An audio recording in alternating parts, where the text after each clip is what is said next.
I'm Kat, an independent midwife from Wales. Welcome to the Mother of All podcasts, where nothing is off the table of discussion. If it leaks, cries, swears, screams, goes up, but doesn't stay up, we're talking about it. It's time to get raw and real. Your no BS guide to pregnancy, preconception, birth, adolescence, wet dreams, wet in the bed, coming home pissed. Who knows? Whatever. We're just going to talk about it. Life in parenting doesn't come with a manual. Well, not a decent one anyway. So let's just create a podcast. Welcome to the Mother of All podcasts. I don't even know where that come from. That's good. That's good. That's not even in it. That's good. Okay, welcome to Mother of All podcasts. Thank you. Just introduce yourself, everyone. So I'm Tom, and What are you? what am I? Yeah. Oh, that's a Or deep are you question. a husband, a dad? I'm a dad. I'm a dad to Evelyn, who just had her third birthday last week, Cutie pie. and to Yoris, who's it's going to be 8 months next week. I know, wild. Yeah, and husband to Kim, brother to Cheryl. Sounds like a eulogy. So I know. Yeah. Well, yeah, maybe. And Yeah. here we go already. Not far from it. Yeah. Christ. I know Tom because I met you at my antenatal class, wasn't it? Yeah, way back in the day. 2023? Two? Two. Yeah. Wow. And then I was your midwife on your second baby, Yes. who was born March. March the 4th. Yeah. Fucking hell, it's gone so quick. I know, it's wild, isn't it? Yeah. But we're not here to talk about childbirth. No. Well, we will touch on it, actually, because we can't not. Yeah. We're here to talk about you having cancer. Yeah. Not once, but twice. Yeah, Because it's a cunt. Yes. That's my new name for it. That's fair. Yeah. So I had Becky on, my really good friend, not last week, the week before, who's got breast cancer. Yeah. And 3 kids. I've also had your wife on, Yeah. Kimberly, talking about how she coped with your diagnosis. Yeah. So I just thought it'd be really good to like round off the story and have the person on who actually fought it. Yeah. Caused all the problems. Not once or Yeah. twice. So take me back to your first diagnosis. When was it and how did you know? So my first diagnosis was back. I think I started getting symptoms in. So it took 20 months to get diagnosed. What? Yeah, it took 20 months to get diagnosed the first time. So I had a little lump in the neck. I thought, oh, that's weird. So they chopped it out, on the NHS, chopped it out. Did they do a biopsy on it? Did a fine needle biopsy, and couldn't see anything. But apparently so the first cancer I had was a classic Hodgkin's lymphoma. Okay. Did a needle biopsy, and after the fact, apparently they're pretty useless at finding it because it's so hard. You get so many good cells, it's hard to find the one bad cell that's causing the issue. So in total, I had 3 needle biopsies, 2 surgeries, 4 CT scans, and an MRI before they found it. Yeah. Because, look, I was in the best condition of my life. I was getting up 4 times a week, going to the gym, 6 in the morning. I was in one of the best conditions I'd ever been in. Yeah. And you look back, Google sometimes pops up and go, here's a memory. And it's me at the gym. Like I used to go with my mate and we'd take photos of each other because you do. Yeah. In the gym. And, I've just got a lump on my neck. You can see it. Yeah, you can see it. Yeah. Because so I had the lump and they chopped it out. And then March 2020, St. David's Day, March the 1st, me and Kim were in the Plymouth having Sunday dinner. And I just scratched my neck. And I went, oh, shit. And I could feel a little solid pea-sized lump, and it was hard. After you'd had the other one out? After I'd had it out, yeah. Because I had it out, and they went, look, you're fine. It's just the doctors were working on the basis of it could be a granuloma. They literally went through everything. It could be granulomatosis. It could be cat scratch fever. You could have HIV. Cat scratch fever. Literally, yeah. Because they couldn't figure it out. Okay. Like, something's wrong with you. Your body's doing something it shouldn't. But we can't see anything. And you feel really fucking well. I felt fine. No symptoms. So you get different symptoms, which I suppose we'll touch on later. But I had no symptoms. I was absolutely fine. So that's through like 2019. And then, so March the 1st, 2020, I scratched my neck in a pub and I go, oh shit.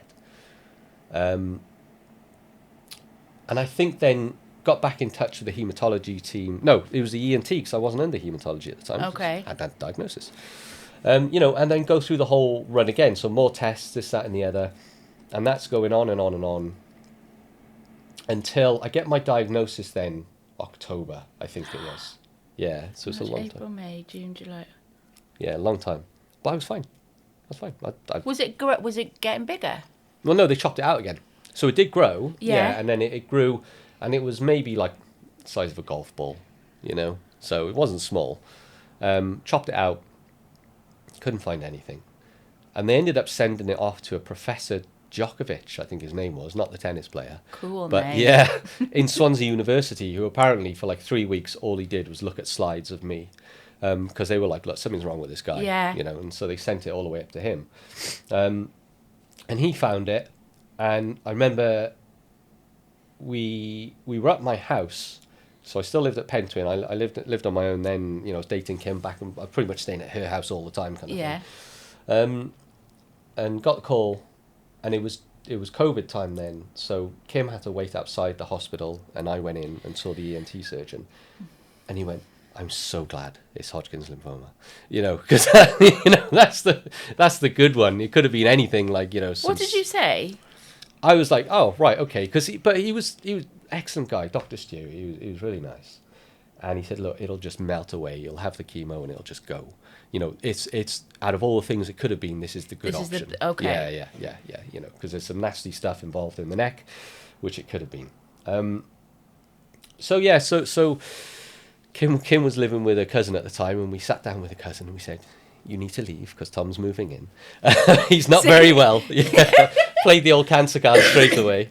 So Lottie was very understanding. She's very nice. I love Lottie. Yeah, she's very nice. So how many rounds of chemo? Was it just chemo you had? So I had just chemo, and it fucks with your head at the end a little bit, so I had 3 months of ABVD chemo, so it's 4 different drugs. At Landoc once every 2 weeks. Got the good results around just before Christmas. It was said, look, you've had your scan, you've had a complete metabolic response, it's all gone. You got one more round, just to nail in the coffin kind of stuff. So did that. Had then my kind of appointment with my consultant in hematology, and said, look, you can have radiotherapy. It's up to you. I'm not going to twist your arm though. Because it's going to give you like an extra 5% chance, and where you are now, you're at like 90% chance of surviving for 5 years. That's they only track you to 5 years. After that, you're normal again. Well, you're normal after 2. Okay. So your risk of developing it goes back to the general population's risk. Same as it would for me. Okay. But they only track you up to, or they do the stats up to 5 or whatever it is. And I ummed and ahed over it for so long. And in the end, I knew some dentists and stuff like that, and I was going to have the radiation here, and I was like, look, what's going to happen? Yeah. Because the risks are it'll destroy my saliva glands, and bloody, the old radiotherapy apparently used to rot your jaw away, and your jaw would fall out. Oh my God. Stuff. Yeah, so. For 5%? Yeah. I bet that's what was going through your mind. But that was the old radiotherapy, so it's much better now. I decided not to do it. Okay. Not to do it for that 5%, because I was already sitting at 90. For my age and my fitness and my risk factors and all this stuff. So didn't do it, and off I popped for almost 4 years. And you were fine? Fine, yeah, fine. I was absolutely fine. But I was a bit sad.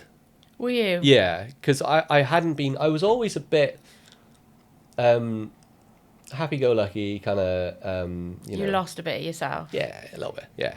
A bit silly, bit, all this stuff. And I went back in for one of my checkups it would have been February last year. And I saw my nurse, and she'd been off for ages on maternity. And I saw Becca. I said, oh my God, Tom, how are you? And it was good chatting, because she was there at the start of my journey. Okay. And I said, look, I'm fine, but I'm just a bit sad. Aww. So they referred me to psychology. Which I waited for 8 weeks because it's fine. But started seeing a psychologist then, which was good. Started talking about things, but then, we're into 2024 now, and started seeing a psychologist, and I started getting symptoms again. Oh, I know. Yeah. So, because when did you came back into our lives? Probably around August, September. Yeah, when So yeah, Kimberly found out because you had a loss, didn't you, when you were away on holiday? Yeah, we did. We had so we had I guess so upset still by it. Oh, because it was horrendous. You weren't home. No, we were on a cruise going around. Are you okay? Yeah, it's fine. Yeah, going around the Caribbean for 2 weeks. Lovely. It's like a honeymoon kind of well, thing. It was a big family holiday. So we had our honeymoon. We got married 2023. November? Yeah, November 2023. We went on a little cruise for a week around the Canary Islands in December. But then...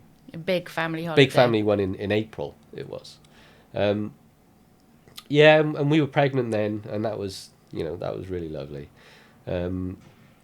But yeah, and we, unfortunately, we kind of... You knew before you went, because we went for a really early scan, and they said there was some bleeding. But yeah, so we had, and... Yeah, so you were kind of in our lives then, because you were like the first person we called. Yeah, really. when you were, because you messaged me and I was like, just fucking ring. Yeah, ring me, and Kimberly was like, "Are you sure?" Yeah. But managing that. Yeah, it was. I can imagine having a miscarriage at home is awful. Yeah. But we were away, and it was. I went to the ship's doctor, who was fucking useless, and he said, "Oh well, we'll have to put her on an IV to stop the bleeding." And I'm kind of thinking, no. I'm not a doctor, but she's supposed to be bleeding now. Her body needs to expel it, yeah. And a nurse pulled me aside, and because he was like, "Oh, we'll go get a wheelchair, bring her down, but we'll probably have to deboard you and this, that, and just kick you off in wherever we are." And a nurse pulled me aside, and she was like, "You need to deal with this on your own." Yeah. Which you did. Fair. Which we did. So, we did. We ended up. You talking to you, got a thermometer to check her temperature, make sure her body was okay. We were in constant touch with you, and then when we got to Barbados, we ended up going to a private hospital. And they were fab, and weren't they were great. Yeah, oh my god, they were so good. The doctor there, she was amazing. And it only cost like $400, I think, because we were really worried. Like, oh my god, this is going to be so much money. Of course, I think everyone's worried about health insurance when you were away on holiday. Yeah. That was that April. That was April. We were on the cruise. Yeah. Found out you were pregnant again. It was July. Yeah, July. So, were you having symptoms then? So, towards the end of July, I think I was starting to get a sore throat, but it was inconsistent. It would come and it would go. It was really painful. And did it kind of plant a seed even now? I suppose it's easy sat here. You could be like, oh yeah, I kind of knew, but did you? Well, I look back. I started jotting stuff down in the diary, like my thoughts. And I was like, I'm sure I'm okay. I'm just tired and this, that, and the other. And take some vitamins and some echinacea and just whatever I can, But by August, like late August, we went on holiday in August. Just camping for a weekend in mid Wales, and it was every time I'd swallow, I was in pain. And by that point, I'm like, well, this is it. Something's back. Because I come to see you. Yeah. For an antenatal appointment. I think was she 12 weeks around about. Yeah.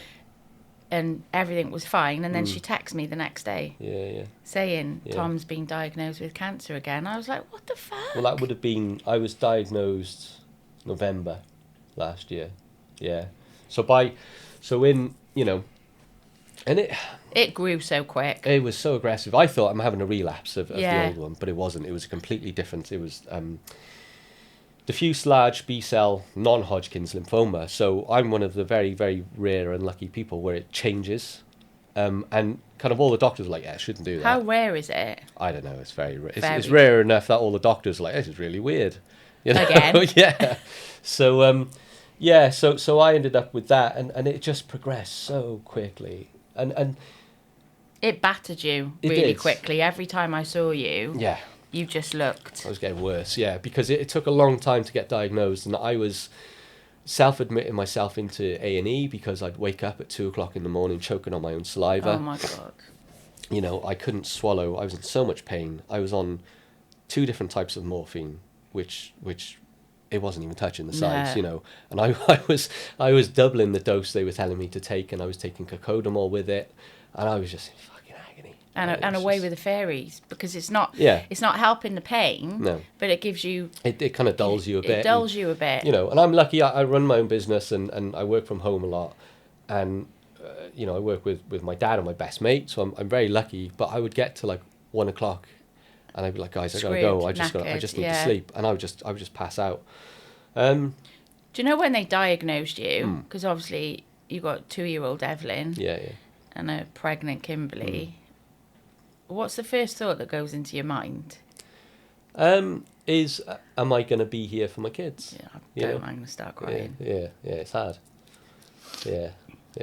It's yeah, I know, and it's difficult, and I carry so much guilt because, we kind of both knew this would be our last baby. I know Kim wants lots more, but I think we both know 2's a good number for us.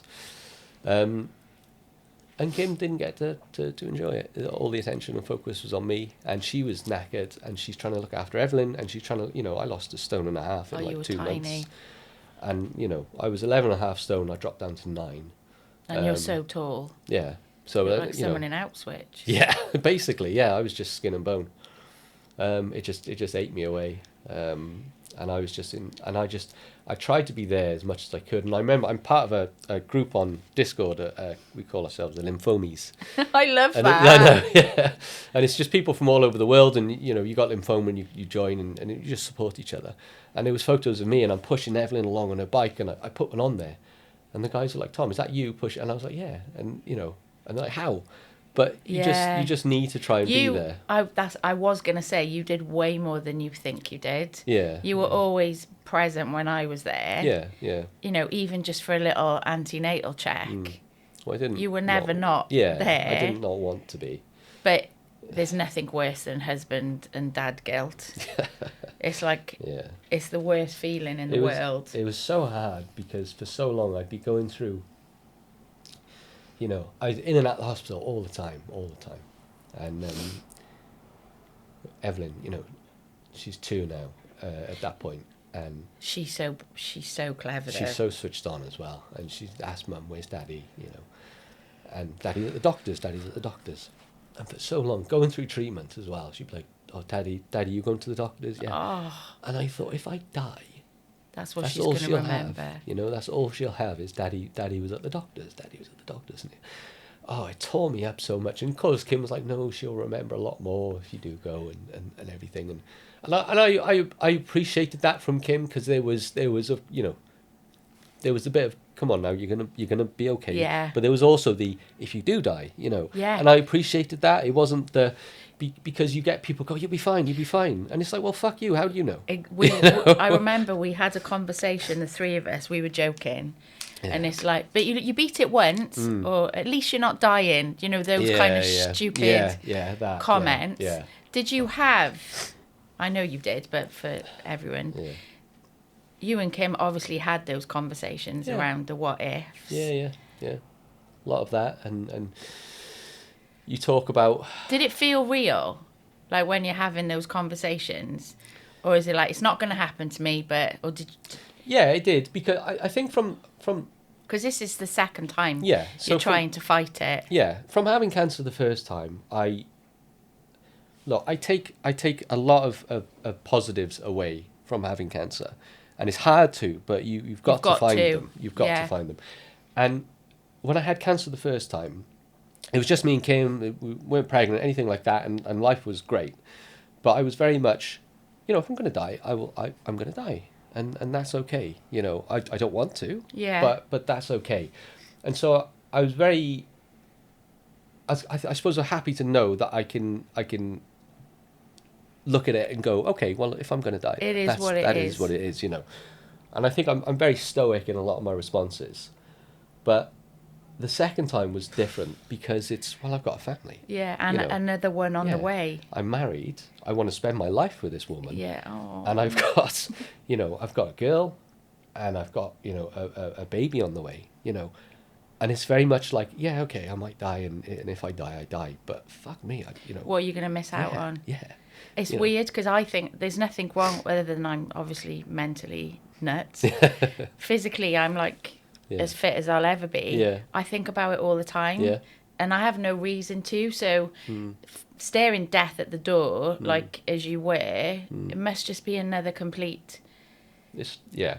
Mind fuck. It is. It's hard and it's draining. You know, it's because draining. You can't think of anything, and you're just trying to be the positive guy. Because you have got a wicked sense of humour, and you can turn a bad thing into a joke, but at the deep core. So, can you just talk about your horrendous treatment that you signed up to make sure it was all finished before your baby arrived? Oh yeah. So R-CHOP was the cure, which is again a type of immunotherapy and chemotherapy. It's really cool stuff, immunotherapy. But the schedule for that is you have it once every 3 weeks.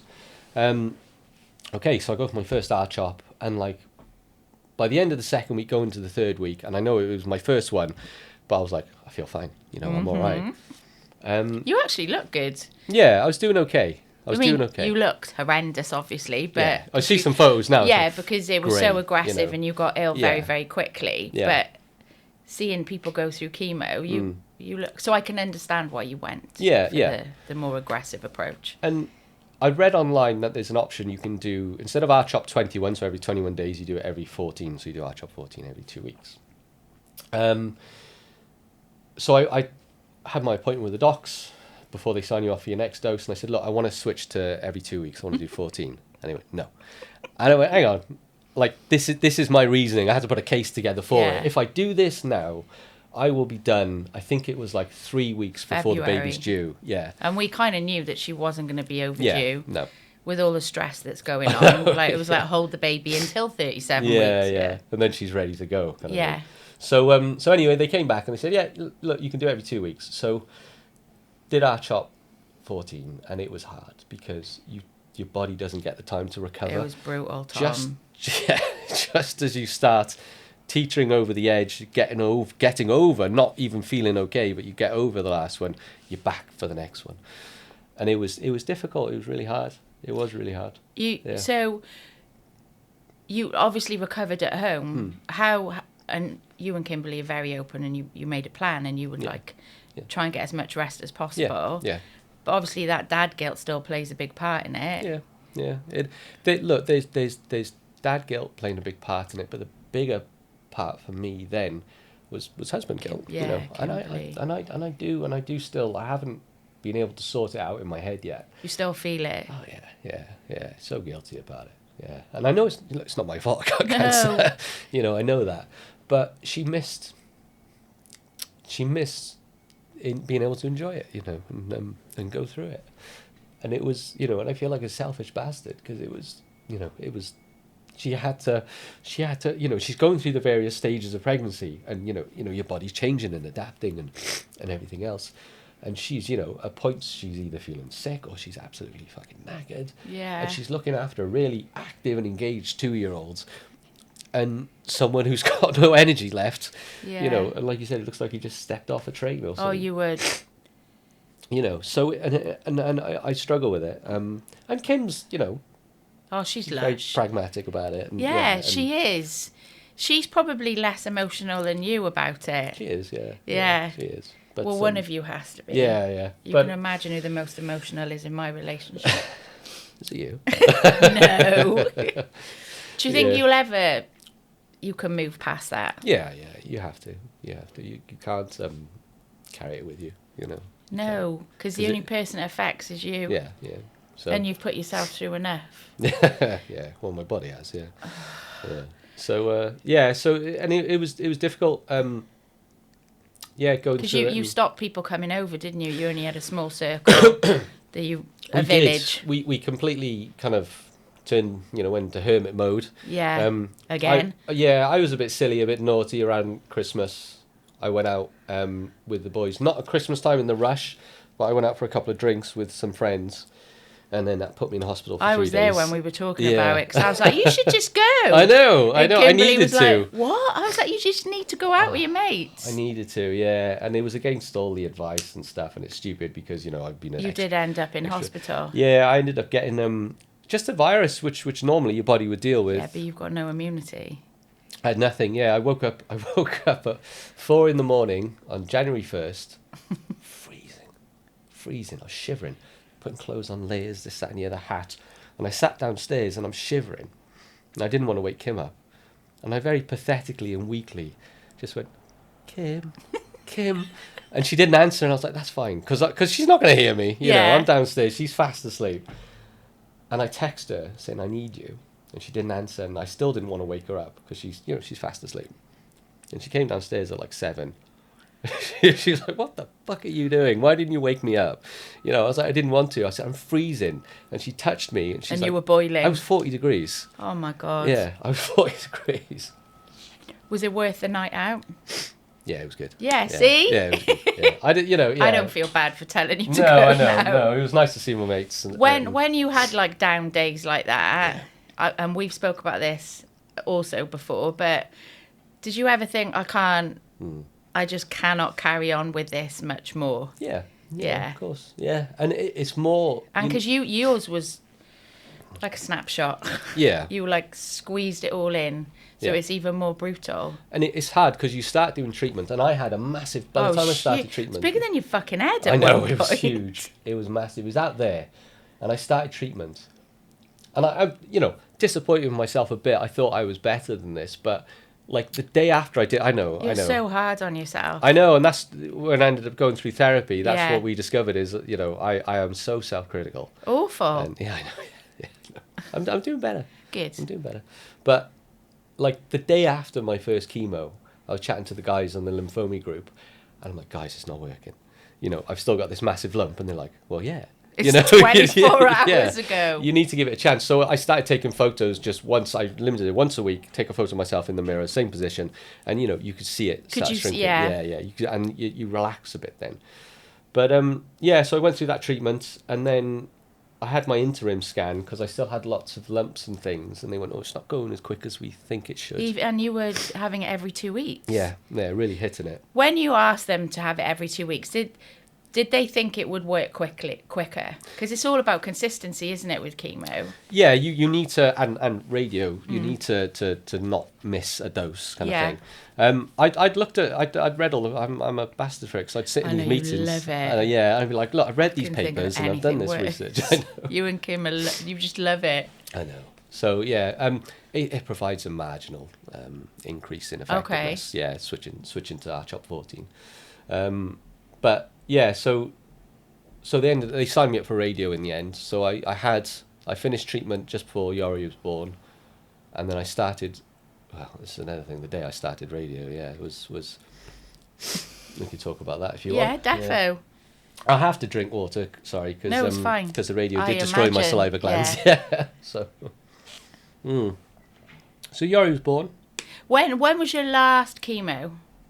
February the 12th. And Yori was born on March the 4th. The 4th. Yeah. But we've watched the videos. That's why I keep saying every time I see you, I forget you've got hair. Yeah, I know. Yeah. Even then, like looking back at those videos, you look still so poorly. Yeah. But you had way more energy. So I'm like, oh my God, you chose the right thing. Yeah. Like, what an emotional birth. One, it was a boy. Yeah, it was lovely. Yeah. And 2, we didn't. You didn't even know if you were going to bloody be there. I know. That in itself. Yeah. And then you started radio. So so we had Yori on the 4th, and then I think it was around late March then. Yeah. Because he was 2-3 weeks old. It was on a Sunday, wasn't it? When he got me. Yeah. Monday morning. Okay. Monday morning. Yeah. So. I come out to see you on the Sunday. Yeah. But I'm thinking of when. So I started radio on the Monday, I think it was it? Monday or the Tuesday. But anyway, I was sleeping in the other room because I was still knackered. It was like that thing, do the treatment to get to the birth and finish before the birth. You forget about all the postnatal shit. Yeah, your body is still Both of you are in recovery at this point. Yeah. You have got an amazing village of people around to support. Really good. Yeah, we're very fortunate in that regard. We've got so many people kind of looking out for us, which is great. So and it was nice because you're in that little middle phase, finished treatment, and we've got our boy, and it's nice, and you kind of little bubble. You're normal again for a little bit, for a small time, for a bit. So I'm sleeping in the other room, and Kim wakes me up at like 4 in the morning, 3 in the morning, something like that. Yori's not well. There's something wrong. Right, okay. So go in, and he's sucking in his breath, and he's got a rash. Yeah. So we call, was it like 111? 111, yeah. And chat with them, and they said, look, take him in. And we take him in to A&E. And, you know, we go in, all four of us go in, we all go in, and I'm trying to keep Evelyn entertained. And they've got him on a bed, and he's a little bloody thing, he's tiny. You know, big boy when he was born, but he's still a baby. Yeah, he's still a little baby. And they're like, yeah, he's not well. You can see he's not well. He's got this rash. And they're trying to get blood from him, and they can't get blood from him. And oh God, he's screaming. He's on the bed, and the doctors, you know, they're trying their best, trying to get blood from him. And I'm down the hallway with Evelyn, trying to keep her busy, and I can just hear Yori screaming. But I have to start radio that day. I know. Yeah, we're in A&E, and I have to start radio. So they eventually take blood, and they, you know, do all this stuff, and they get a line in him. And where do we go? We go up to my dad. My dad comes out at like 6 a.m, picks up Evelyn, takes her home. You know, talking about a village, very, very fortunate. And they take him into Noah's Ark then, and he's on, I think it was octopus or owl ward.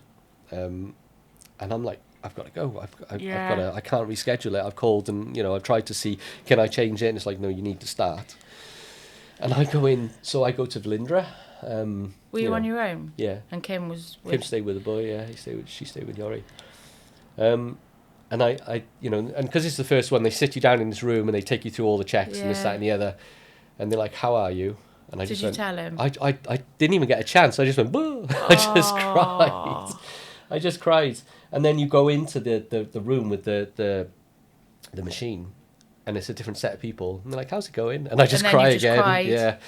And all this. And so I have my radio, and I go straight back to Noah's Ark. And so that was every day. You have to go every day. Every day for radio? Every day for 3 weeks. I didn't know that. Monday to Friday, yeah.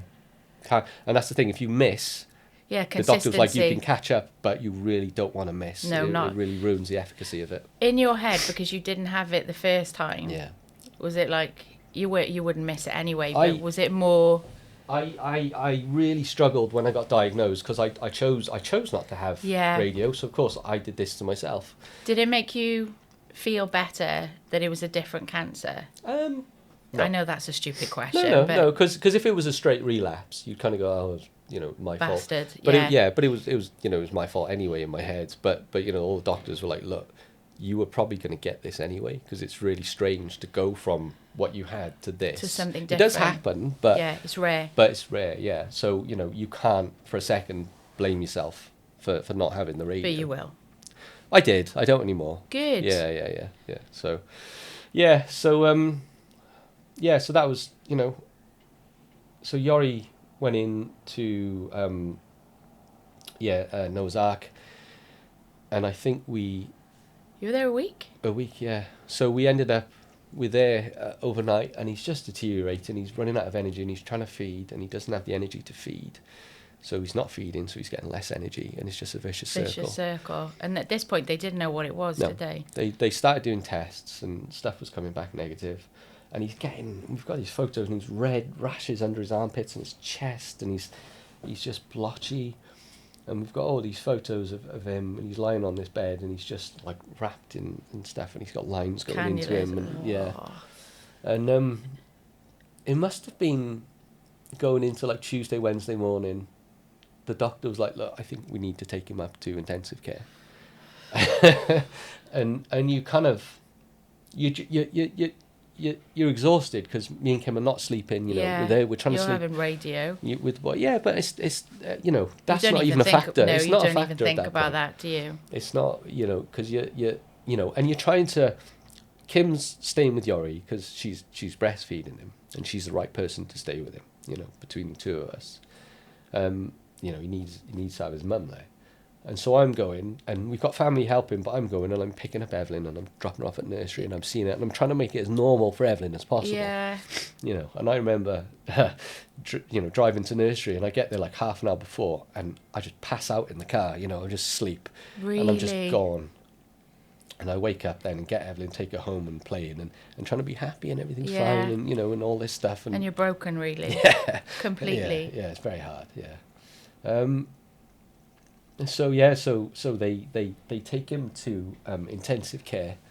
They say, look, you can't go in because we need to intubate him and all this stuff. And so we sit in the waiting room. You can hear him crying. Oh my God. Doing it, yeah. And you're just sitting there. And but then strangely you go in and he's sedated and he's quiet and he's relaxed. Yeah. He and seems, you know he's rested, as brutal as it is. You see him on this little bed and you've got the heaters above him and he's got a million tubes going into him. But he's not crying, you know, and it's and he looks okay, you know. Yeah. Yeah, and it was very hard for the both of us. Did cancer just go out the window? So it does. Yeah. You know, and unfortunately, there was I think he was about 7. I wasn't there. I was off having radio. A boy who was brought in on the bed next to him, and he died of meningitis. Yeah, Kim texted me. And all the doctors were like, you need to contact the haematology team and you need to start taking antibiotics and this and that and everything. And I spoke to them and they went, no, you're fine, don't worry. Yeah, So like, what more shit can we put in your body? I know, yeah. But I was like, okay. They said I'm fine, so, you know, yeah, but I was off having radio when that happened. And, you know, and, yeah, it does go out of your head because the doctor's like, you need to, because you don't have an immune system and this, and you need to be careful. And it's like, well, I'm not going to be anywhere else. No. You know, yeah. But, what was Kim telling you to, like... Just be careful. Yeah. Just wear a mask, you know, and wash. Which you were anyway, like all the way through. Yeah. So, you know, always masked up and using hand sanitizer and everything else. Yeah, so it was hard because you're trying to be there for each other and you know, they gave us in the intensive care unit, there's like this little room where you can make up a bed because we were waiting for a room at the... Ronald McDonald. Yeah. So before we had that, there was a bed there and I said to Kim, you just go sleep and I stayed with, and you know, one of us was always with him. With him, yeah. You know, so you're trying to take care of each other as much as you can and you're both exhausted, you know. Yeah, and so he was on a ventilator for about 3 days. Mm-hmm. And they said the only thing they found was they think he had sepsis, which was caused by COVID. That's the only thing they found. And so he was under the care then of... infectious diseases. Yeah. Dr. Struick. Yeah. Because they wanted to take bloods, didn't they? They did, yeah. So they took bloods and they sent it off for genetic testing, which came back, I think, yeah, so I had the all clear. Because so I finished treatment, finished radio. I had a scan then. You have to wait for your body to calm down. I had a scan in June, July just gone. But I had a bit of a sore throat. Yep. Yeah, I know. And I thought it's only a little... If I had a flu or if I feel like, you know, a bit blocked up like I am now, I wouldn't have gone. But I thought it's fine. It's only a little scratchy throat. But of course, the PET scan can't determine between cancer. It just sees metabolic activity. Of course. So your body's fighting something. And it was all in my sinus, the cancer as well. And they went, oh, that, you know... that. What did you think? I thought I was okay. Yeah. So I thought I was okay. Because I was getting like sinus pain and this, that and the other. And they went, all right. Well, first of all, they forgot about me. So I went in and I sat down to get my PET results. And the doctor went, how can I help? Oh, that's so frustrating. I know. I was like, you've reviewed my case this morning. I'm here for my results. He's like, no, we haven't. So he had to like read it in real time, and he's looking through it, and he's like, "Yeah, okay, there might be some activity still." Oh my god! You know. So I was like, "Show me the thing," because of course I'm that person from my previous stuff. I was like, "Give me all the pictures." Everything. I want to know everything. Yeah. You know, I want to know. You know. And you read a lot, don't you? Yeah. About it. Because I'd rather know. I know some people don't, and that's, you know, it's fine. However people deal with it is fine. But yeah, so they gave me antibiotics, which cleared up the pain I had in my sinus, and at that point I was like, yeah, look, I'm okay. You're okay. Antibiotics doesn't work on cancer. If only. I know. When, because I remember coming out to see you, and you did actually say, I'm not sure if I can do another round. Was that radio? That was radio. Radio was harder. Because you were what could you only eat? Because I was taking the piss out of you. Trifle. Yeah. Trifle. Tesco's strawberry trifle. I lived off. So I just eat it. You got to put weight on. Whole family trifle, and I was just devouring it, and I just wasn't. My weight was stable. I wasn't losing any more. I wasn't gaining weight. even now I'm not my. I was gonna say, are you back? No, my weight before I started was 11.5 stone, and I'm 10, 12 now. So I'm still not up to 11, but that's fine. But I don't eat as much because the radio's screwed with my sensitivity of my mouth and my taste and my saliva. I don't produce as much saliva as I did. So, I used to love eating toast with peanut butter and jam. Yeah, Can't you do that don't anymore. No, it's like cement in my mouth. Yeah, I just can't. I don't have. Is it pain or is it No, just the sensation? It's I can't swallow it. I don't have enough saliva to lubricate my throat. Yeah, to swallow it. That's why I chew gum all the time, because the mint. Because it keeps it produces, going. Yeah, it makes you produce saliva. Did you know that, obviously, you would have known because you read everything, that was going to be, is that one of the main side, like the most common side effects? Depends where you get the radio, but for me, where it was all here and then up into the sinus and around. That's one of the main ones. And they say, like, it may come back, it may take a year, it may not come back. It's got better, but I'm definitely nowhere near. It's like, it's weird to say. I've always have, but I love kissing Kim now. Yeah. Because I get a bit of her saliva. Oh, that's lush. Yeah, One excuse. It's a bit gross, but it's not. Nick It's her saliva. lush. Yeah. When Yeah. do you feel like this is it?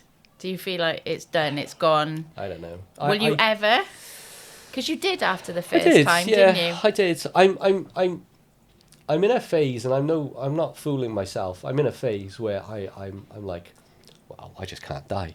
Yeah. So, but because I've had cancer twice now, I'm fine. Superhuman. And I'm fit. I'm a fit person. I bounce back well. You do. But and I do, and I am. You do crash really. You like.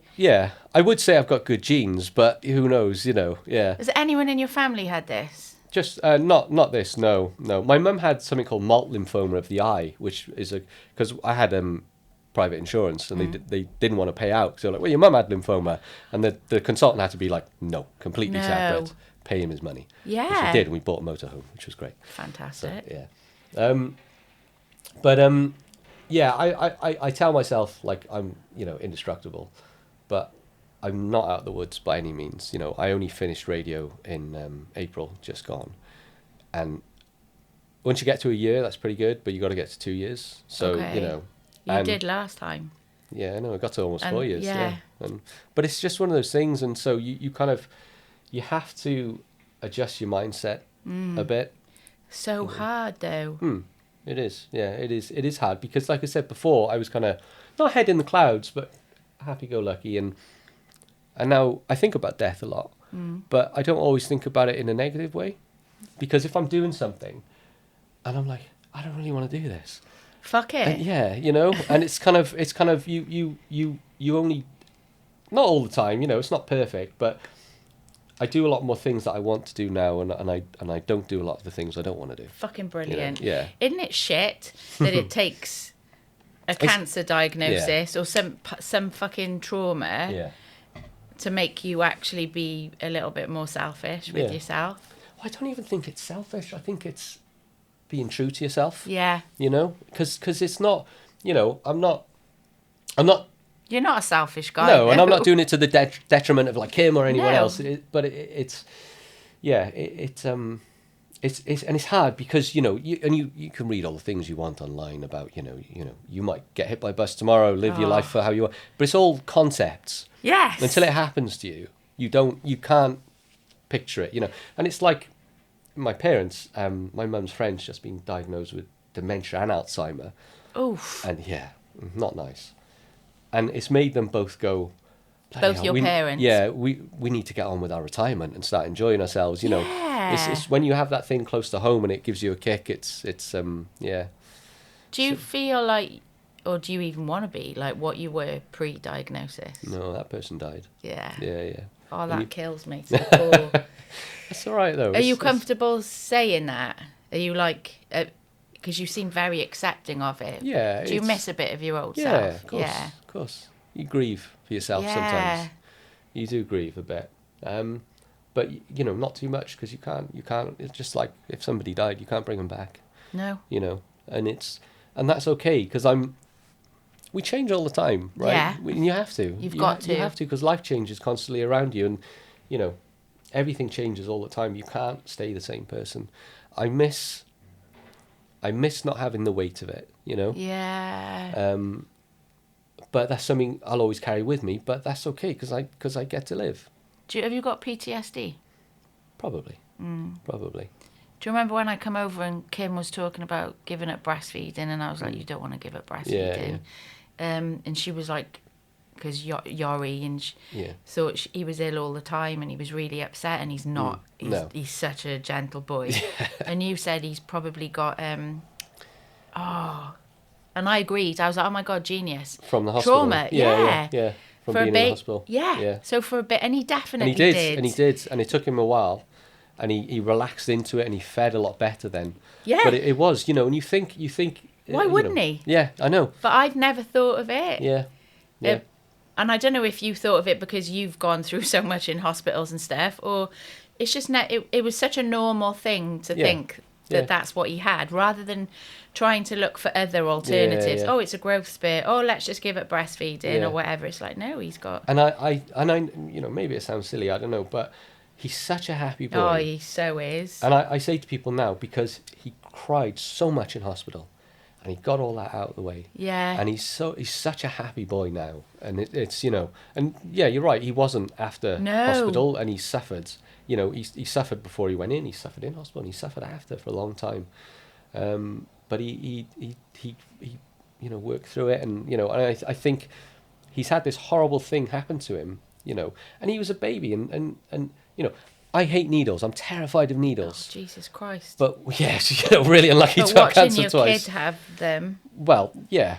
But what happened when I was a boy, apparently I wasn't very well when I was a boy, and they were trying to get blood out of me, much like happened to Yori, and they couldn't. And then it going in the foot and this, that, and the other. And I think my dad said it was one of the only times he's almost passed out was watching them do that to me as a baby. You know. But I grew up hating needles. But I was like a few months old. You know, it's in you, isn't it? You know, it just. So to me, Yori's a person. He's a baby, and he's not going to remember any of this. He's got feelings, but he's still an entity. You know, and you know, it's gonna impact him.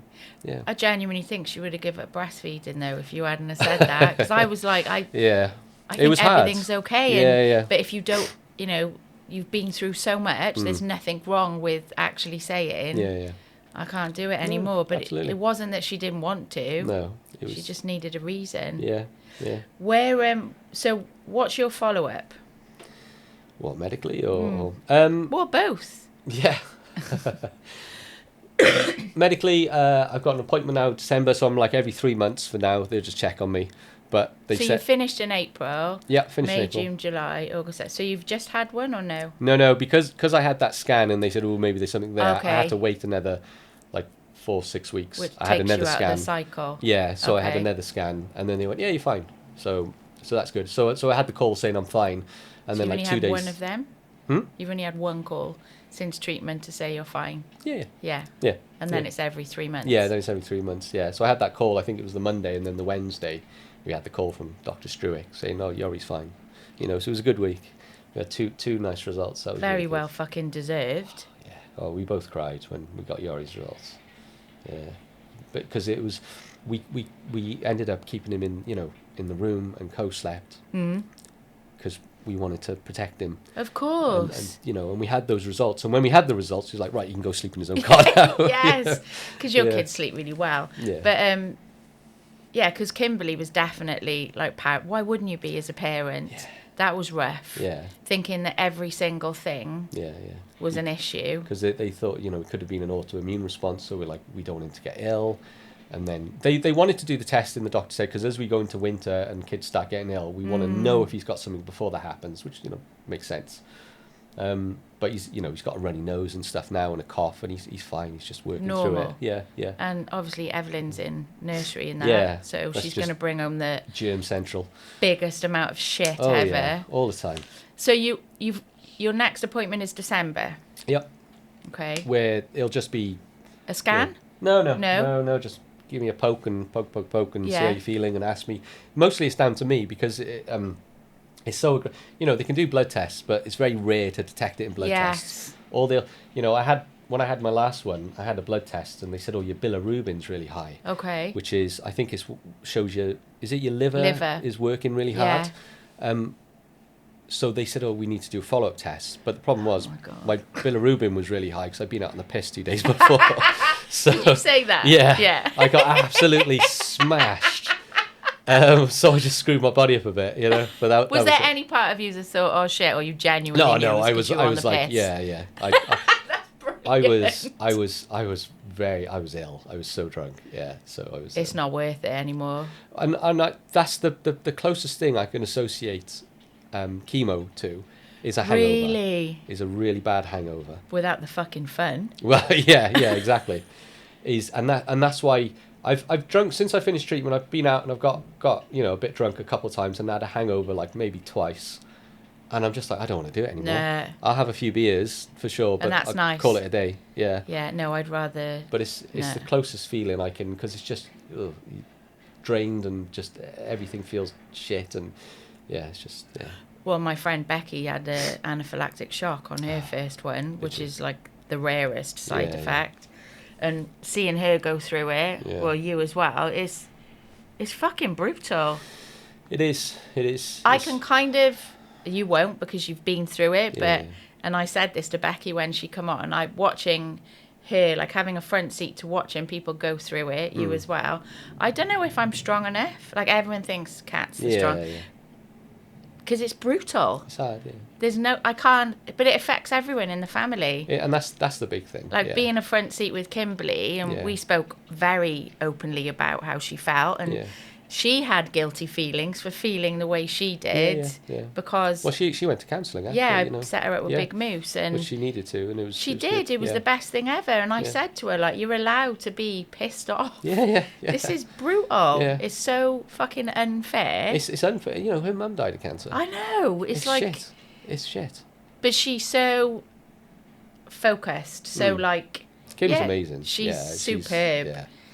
You I'm wouldn't know. I know it's fine. No, that's why I'm doing it. Over the clicks. I'm joking. No, she's superb. She's very great. Like, it's all right. Yeah. But it got to a point where it genuinely wasn't for her. And it's so hard for her. You think what her body was going through and then having to deal with that and just that. And of course she's got the mental strain then of, am I going to be a single parent? I'm going to be a single parent, yeah. It's so hard on her, So... what's the chances of this coming back, have they said? It's low. We're in a low chance. And does it get lower and lower each year? Yeah. Well, you said 2 years. You've got to make 2 years. The further you get from it. I remember when I finished last time and I had a call with the doc and I was like, yeah, great, I'm fine, da-da-da-da-da. And she went, you're not out of the woods yet. And it just brought me right back down. Hell. I know. But I do appreciate it a bit. I appreciate the candor and the honesty. Yeah. Well, they do it every day. Yeah. Can you imagine if she was like, yeah, and then when it come back, you're like, you fucking liar. Yeah, I know. But so obviously, the more time that passes, the better.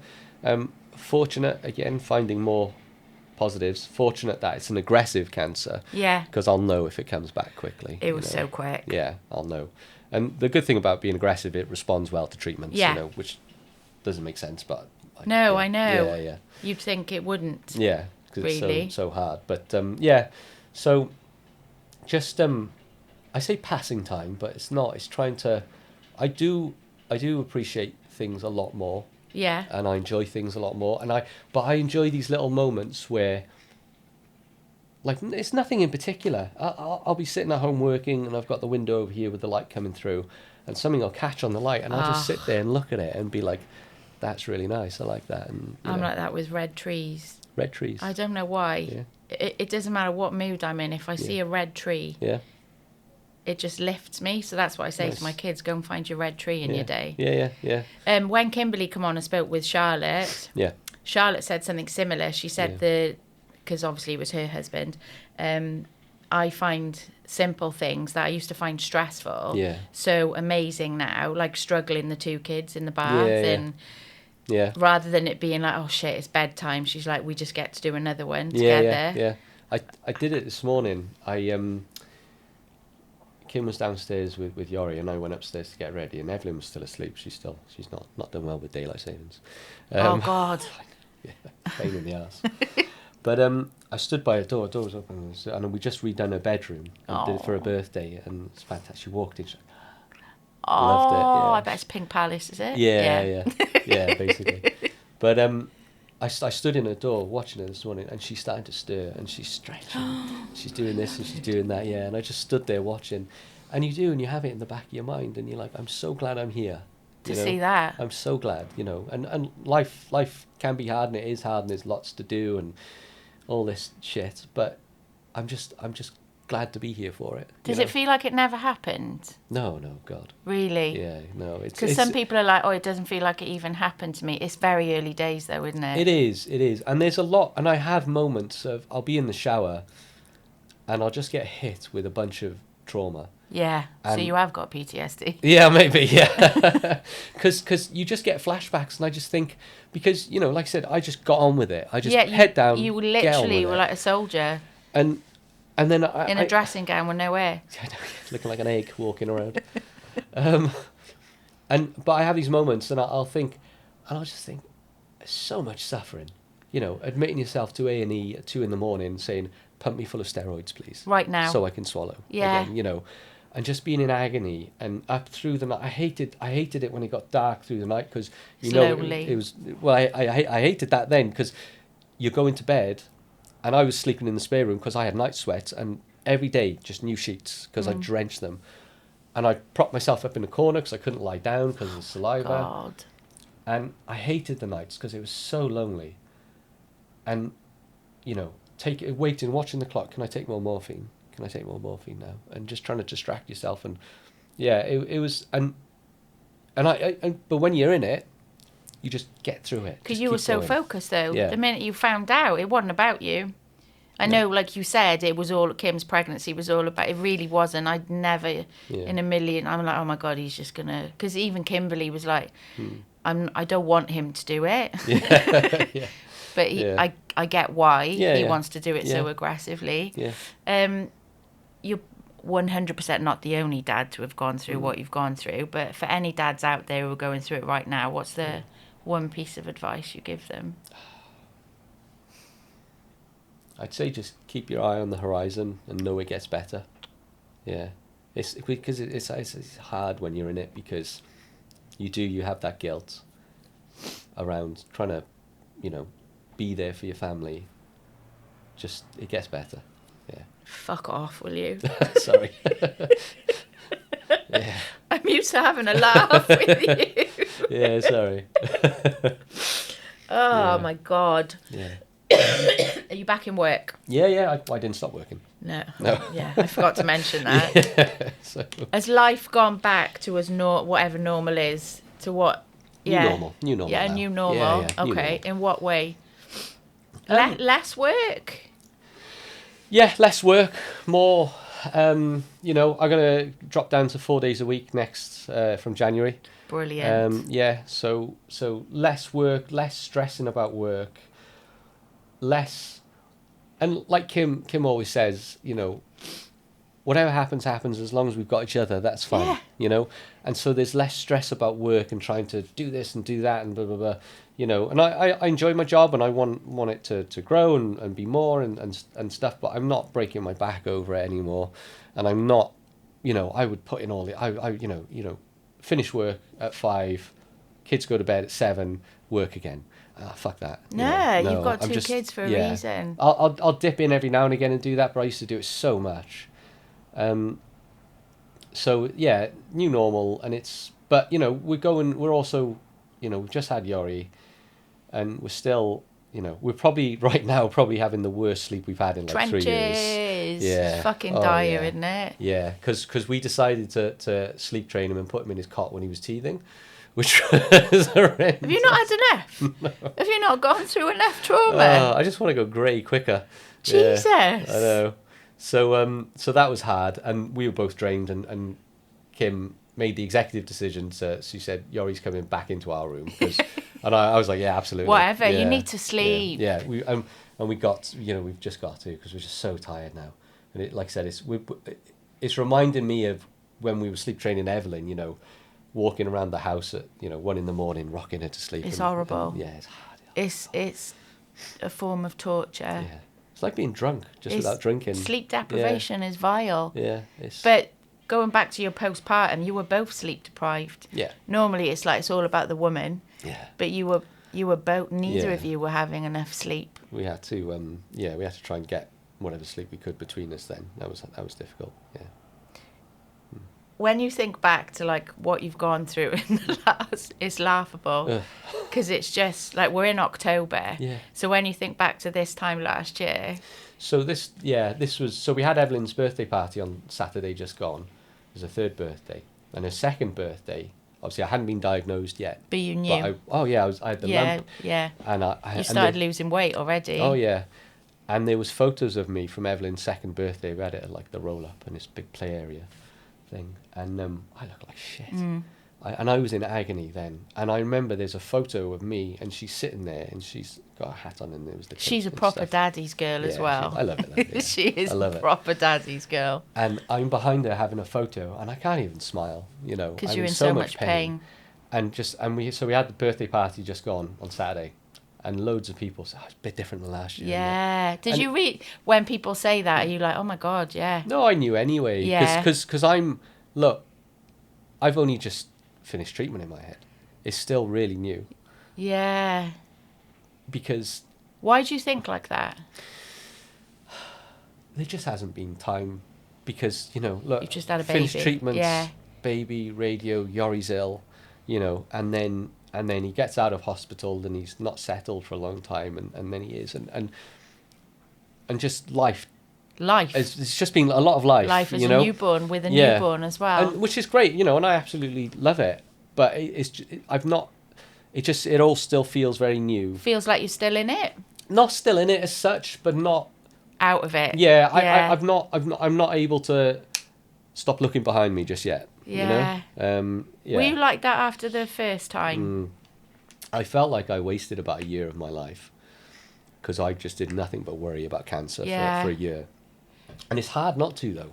It's hard not to, because when you get treatment and they say, look, you're having this treatment, you've got this stage and these are the factors, and about 15% of people just won't respond to treatment. And I'm very black and white. And why? Yeah. Well, they just won't. Give me an answer. But why? That doesn't make any fucking sense. You can't just give me that and not tell me why. Yeah. And they say, well, look, it's just biology. Some people just do not respond to the treatment. And it fucks with your head. Yeah. Why? You think automatically you're going to be that person? Well, not straight away. You kind of worry about the risks and the percentages and stuff. And you go, well, you just got to get on with it and see what happens. But for a year after, I was like, I couldn't stop touching my neck all the time and just feeling for lumps and this and that. And I've still got some lumps left over where I guess it's just calcified. Or scar tissue. Yeah, scar tissue. And it hurts a bit. If I lean down, I can still feel it's uncomfortable under there because that's where the big one was. But which is fine because it's not grown or anything. No, it's it's just dead. Yeah. Fucking huge. Yeah, it was. Yeah. So. Are you having therapy? No, me and my therapist. Did you break up? A day. It was the weirdest thing. It felt like saying bye to a friend. Yeah, well, of course. Yeah, and I really lovely therapist on the NHS, Fran, Portuguese, and she's about my age, and I got on really well because I had therapy after the first time, and I saw the therapist, and she said, and I said I'm sad, blah blah blah, and this was back in the first time, and she said, well, sometimes these feelings of sadness can be caused by trauma in our childhood. Yeah. And I went, no, I've just had cancer and chemo and all this stuff, but then actually speaking to Fran, there's a bit of childhood stuff in there. So, it always is. Yeah, but it's which is enlightening to realise because you can go, well, okay, so I'm not going to do that. No. When you become a parent, I don't know. There's not many people that would want to do the same cycle. We say the same to our kids. Yeah. There's always, because they think we're great. Yeah. And I'm like, if you end up in therapy, it'll be something I've done. And when you have kids, I know sat you now, you think you're going to bring them up like we have, but you fucking won't. No. And it shouldn't be like life evolves, doesn't it? It shouldn't be like that. You should be able to do your own thing. So we called it a day with the therapist, and which was. Would you go back? Do you feel like you've got the tools to? Sort this out. I feel good. Yeah. You're like my husband. You talk. Yeah. It's really rare. Well, I think you have to and especially why with don't men. Yeah. Men don't. It's so hard. And it's so, my friend when he got divorced, and he was going through it, and I stayed with him for like 3-4 days. Wow. I cooked him his meals, and I women would do that. Yeah. Why don't men? It does my head in. I know, because it's you just, and there's no. I think things are getting better though for men. I think it's changing, which is great, because you need to be able to talk. There's no shame. And me and we've got a close knit group of like 7-8 mates, and we're all the same age, and we've all been with each other through everything since school, you know. Oh, amazing. And so there's nothing but honesty with us now. But when we were younger and a bit of bravado of and course. this, you'd struggle through shit, and it's just pointless. It's wasted energy. It is. Like, I've got a 26-year-old. Yeah. He talks. Yeah. Most of his friends don't. Well, his best mate committed suicide in March because he doesn't talk. It's all, and especially when you've gone through so much trauma yourself. Yeah. There are men out there who go through that by themselves and don't just keep it. I just can't. I don't know how people do that. No, and there's no, you know, I cry a lot more now than I've ever done, but I don't feel ashamed by it. No. You know. Well, I hope not, because this is going out and you haven't stopped fucking crying. I know. Your 3 questions, I already sent them to you. Yes. So your first one, what would you go back and tell your younger self if you had an opportunity to?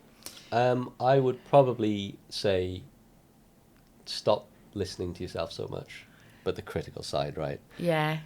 Because you are very self-critical. I am, and I kind of always said I was so self-critical, but then going through therapy with Fran kind of made me realise how much I just put the boot on my own neck, which, you know, and it takes time. Just learn to, you know, you're a flawed individual. Everyone is. Yeah. You know. And just learn to love who you are. It's growth. Yeah. Like, and if you'll just sit there and be, when it's intoxicating like that and it's like suffocating, because you don't know how to be any other way. No. It's not like you don't want to be. So who wants to beat themselves up? Yeah, I know.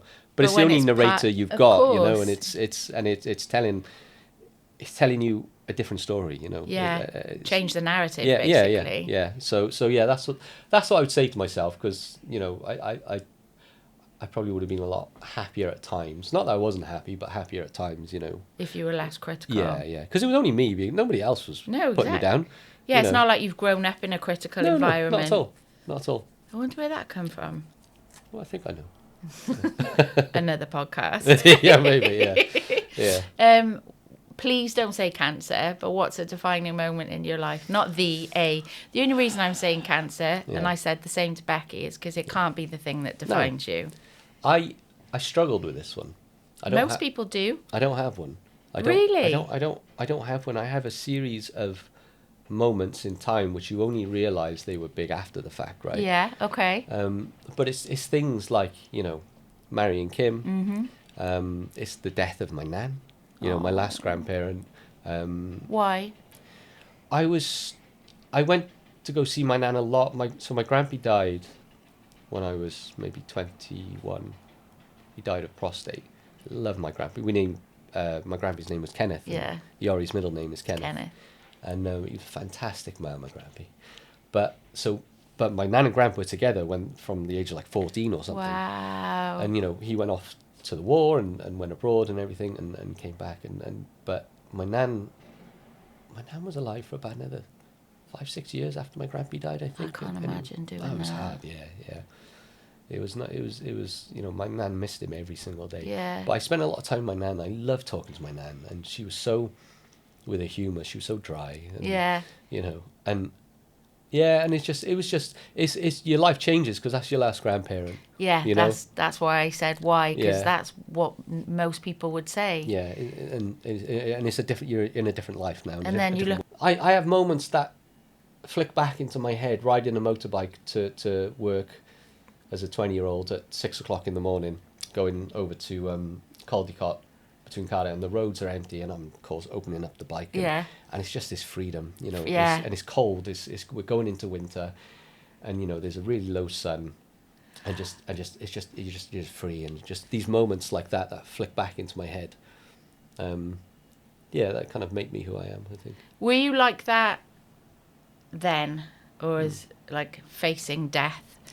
Has it made you that way? No, I think I very much I was always the kind of person who'd appreciate stuff and you know, not that people don't, but, you know, these little weird moments, and you pick out things, and things would just jump out at you, and you go, that's really nice, I really like that. Or, you know, you'd see just, I don't know, anything, something.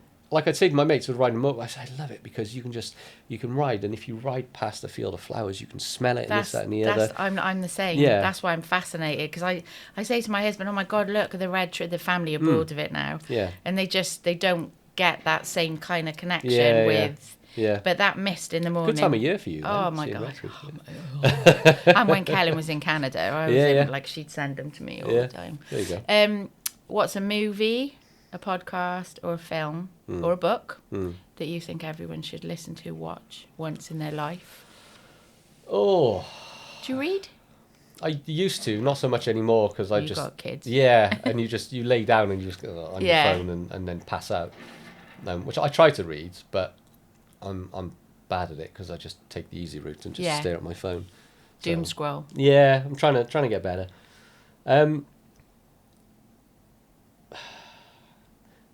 Film, I really like Cloud Atlas. Don't know what it is. No, it didn't do well in cinema, I don't think. It's got like a really big cast in it. You got like Tom Hanks, wow, Hugh Grant, Halle Berry, Agent Smith, what's his name? He played Elrond in Lord of the Rings as well. Forget his name, Australian guy. Anyway, it focuses around reincarnation, and it follows the lives of these like maybe 6 different people, and how some people get better through time and some people get worse. Wow. You know? And I just like the concepts around it, and I don't believe in reincarnation or anything like that. Don't you? No, it's just sweet oblivion. Really? So, yeah. Interesting. Yeah. So, either that or maybe it is all simulation. I don't know. So it might be. Who knows? But it doesn't matter. No, it doesn't. No, but I just really like the film. Just the way it's put together and the concepts. Like I said, I don't think it did very well, but I watch it. It's one of those films you watch like once a year, at least. You know. A returning film. Yeah. That and Band of Brothers. So. Love. Yeah, I love Band of Brothers. Absolutely love. Yeah, but books, I don't know, I'm big into sci-fi, I'd say, for books. Really? Yeah, I love sci-fi, yeah, it's my favourite. So you have to read the Culture series by Ian M. Banks. So Ian M. Banks, he died a long time ago of pancreatic cancer now. And but it's a sci-fi world, it's post-scarcity, utopian, what is it people refer to as fully automated luxury gay space communism. Jesus Christ. I know, yeah, but it's just... I would have left the building. Oh no, it's so good. It's so just the way it's written. He's so sharp, and the way he talks about things and describes stuff, and it's so funny. And it's just I just love, again, the concepts in the book, and each book kind of tackles something a bit different. But the Culture series, I would never have put you down as that. No, love it. I know you're a geek because you're a nerdy guy, isn't you? Yeah. With your computers and shit like that. All that shit. So keep me updated on your recovery. I'm going to see you all the time anyway. Yeah. But I'm going to ask you to do something really corny now. Oh, God. Would you just face the camera and send Kimberly a lovely message for everything you've gone through? You didn't ask me to prepare for that. I know, because you would have been like up all night. I know. Or said, no, fuck off. No, I'd never miss the opportunity.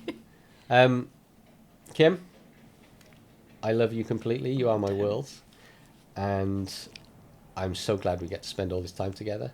You're a bastard. I know. And you're a fantastic mother, and you are the best person I know. And I just love you so much. Oh, thank you. We'll end there. Okay, good. Oh, that was brill. There we go. Oh, sorry. I was going to message you and say, let me just text that.